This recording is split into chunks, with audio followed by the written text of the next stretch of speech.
number one story of the day is beyond a shadow of a doubt, if you're interested in sports media, ESPN losing 500,000 subscribers in April. Now, at least they didn't start Woke Center AM and spend $35 million on it. Give Michelle Beadle $5 million a year to tell white men to shut up. Give Jalen Rose $3 million a year to criticize Shania Twain for having an opinion on Donald Trump. And give Mike Greenberg $6.5 million a year to break up the existing Mike and Mike radio show and allow me to make millions of dollars more because that show is collapsing. But we'll get to that in a momentarily. The John Sniffer, a.k.a. John Skipper, a.k.a. the coke-addled former president of ESPN who drove the business completely into a wall, the decision that he made, I am told, and baking a lot of conversations, has destroyed 5 different programs. All right, you may not like Michelle Beadle, but Sports Nation ratings are down substantially since she left and was replaced by Carrie Champion. The ESPN SportsCenter AM ratings are down 20% and being replaced by Get Up. Mike and Mike has tanked in the replacement of Mike Greenberg by Trey Wingo. The New York City studio has drastically overexceeded budget and is costing a major drain on the existing models that are there. Everything has fallen apart. Everything has fallen apart at ESPN, including this new disastrous AM Woke Center show, which no one is watching. It is getting dunked on by Peppa the Pig in about 45 minutes, maybe even before I finish this show. If one of you wants to monitor Showbuzz Daily, you can come in and give us the most recent update on Peppa Pig versus AM Woke Center and see which one is being able to make more money and bring in more viewership. But here's the deal. Losing 500,000 customers in the month of April is a massive indictment of ESPN's existing business model.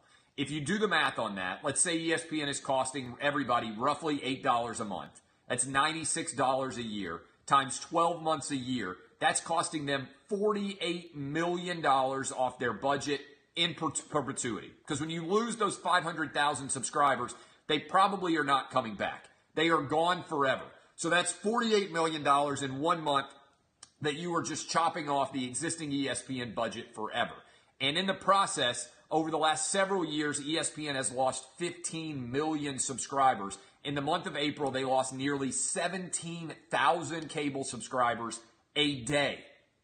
A day! Think about how crazy that is. If you were in a business, no matter what that business was, and you found out that you were losing 17,000 people a day, how insane would you go? That explains all of the decisions that ESPN is making. They are insanely panicked at ESPN. They're saying, you know what, let's give $15 million to Michelle Beadle, Jalen Rose, and Mike Greenberg. Let's make them do a morning show that nobody's going to watch. Let's tank SportsCenter. They are collapsing. It is unfortunate to see because there are a lot of great people at ESPN, but this is what happens when a business which had a virtuous circle going on suddenly turns into a complete and abject failure. And this is happening across the board. People say, why do you focus on ESPN with cord cutting? One, they have way more money to lose. If you combine all of the lost subscribers from every other cable network that is competing with ESPN, CBS Sports Network, NFL Network, FS1, NBC, all of those companies, and add up what they lost in the most recent month, it's barely half, if that, more like a third of what ESPN by itself lost. This is a disaster. And again, I've given you basic economics on this, but I'm writing a lot about it in my book. Basically, ESPN spent as much money as they possibly could on programming rights, including $2.5 billion for the ESPN at the same time that their business model was collapsing. An easy way to think about this is, what if Netflix, which now is spending billions of dollars a year on new programming, suddenly started losing 17,000 subscribers a day? They would be in trouble. Now, Netflix at least could bring back in their business expenses and not have to spend more. The problem for ESPN is they guaranteed these contract amounts for some of them almost 2 decades. So their business is collapsing at the same time that the amount they're going to have to pay out is increasing.